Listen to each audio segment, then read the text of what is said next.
Hi and welcome to Fabric Bias. It is Saturday, July 13th, 2024, and this is my yesterday project. It is just a very basic tote bag, but I want to show you some of the features on it.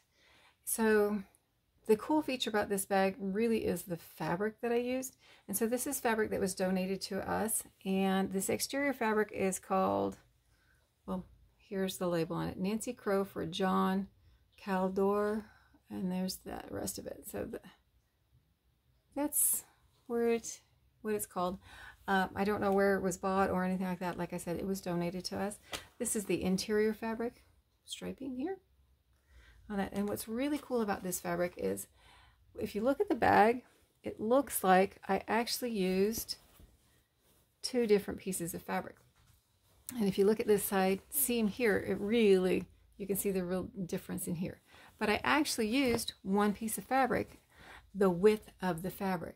So I did a 20.5 inch wide by 20.5 inch tall piece for each of the pieces. So there's 4 pieces, 2 exterior, 2 interior. And what I did was I cut the fabric, I cut the width of the fabric, and then I pretty closely cut it in half to get that 20.5 inch width.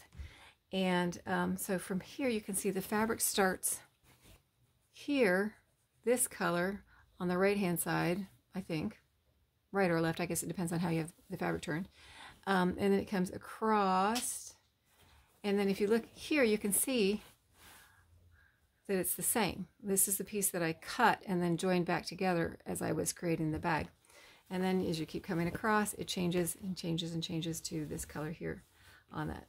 So I think the fabric is really cool on that. And then let me show you the inside fabric.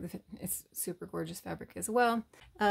Super pretty. The way it, like I said, I used a 20.5 inch by 20.5 inch piece of fabric, 4 pieces of it, 2 for the exterior, 2 for the interior. I cut out a 2.5 inch corner at each of the bottom of the pieces to make my box, as I wanted to end up with about a 5 inch box on that. That's a little shy of 5 inches. The straps are 4 inches high by width of fabric, and there's 3 cuts. I did 2 from the exterior here and 1 from the interior fabric, and then I pieced them together end to end before folding them and creating the strap, which is just the standard strap method where you take the fabric, your 4 inch piece of fabric, you fold it in half and press it into 2 inches, open it back up to that 4, and then fold the ends, the raw ends, into that newly pressed fold, which now you're back at 2 inches, and then you fold it in half again back at the original fold line, which brings you down to 1 inch. And I don't know if that makes sense, but it's a pretty standard method for making a strap. So I did opt to use quilt batting here, and so I did put a piece of batting on my exterior piece, and then I quilted it into place. I stitched it on. Wasn't really paying attention to if it would match on the side here. I just wanted to get the batting in place. So I did get lucky, and the top 3 were pretty close, the bottom 2 not so much on that, but I put the batting on that way. So to put the straps on, you have to put the straps on before you construct the body piece. So you take the strap, and I went 2 inches in from the corner here, which is, you notch out the corner. So 2 inches from that little corner that you've notched out, I went in 2 inches from that, so it would have been 2.5, so 5.5 inches from the edge here, and I drew a line, and then I lined up the strap, matching my raw edges of the strap with the raw edges of the body piece, so that I could stitch it into the base of the seam, base seam here. And I just lined it up, and I sewed along till I got to almost to the top here. And then I stitched across and then back down. I'm sorry, no, I stitched across. I made my little barn door here because that reminds me of a barn door. A little stitching where you do the square and you put a cross in it. And then I stitched all the way down on that one. And what I actually did on the strap was, before I stitched it onto the bag, I went ahead and stitched the open side first. And so when I went to stitch it on the bag, I had to be careful that I stitched exactly over my other stitching on that, so the original stitching wouldn't show. And I did that just because I wanted the strap to stay in place. I didn't want to be worried about I didn't pin it in place, so I didn't have to want to worry about making sure my strap was lined up on the line that I drew, and then I was getting it straight, and then and that my pieces here were lined up so that it would look nice. So I stitched it first and then stitched over that stitching on that. And then so you stop here, and then when you're done stitching it on, you go back through and you stitch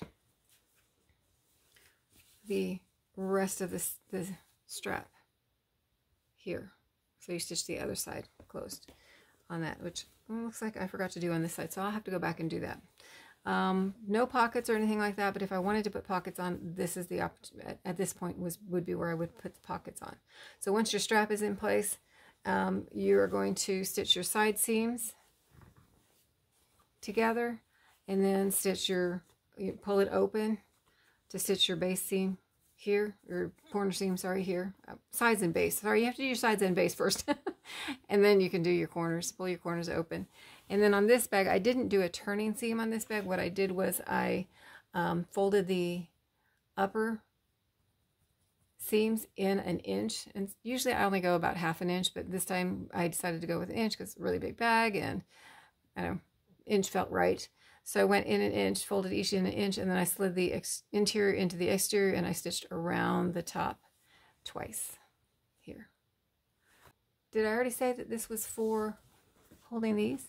I should show you how they fit. So let me show you how they came out.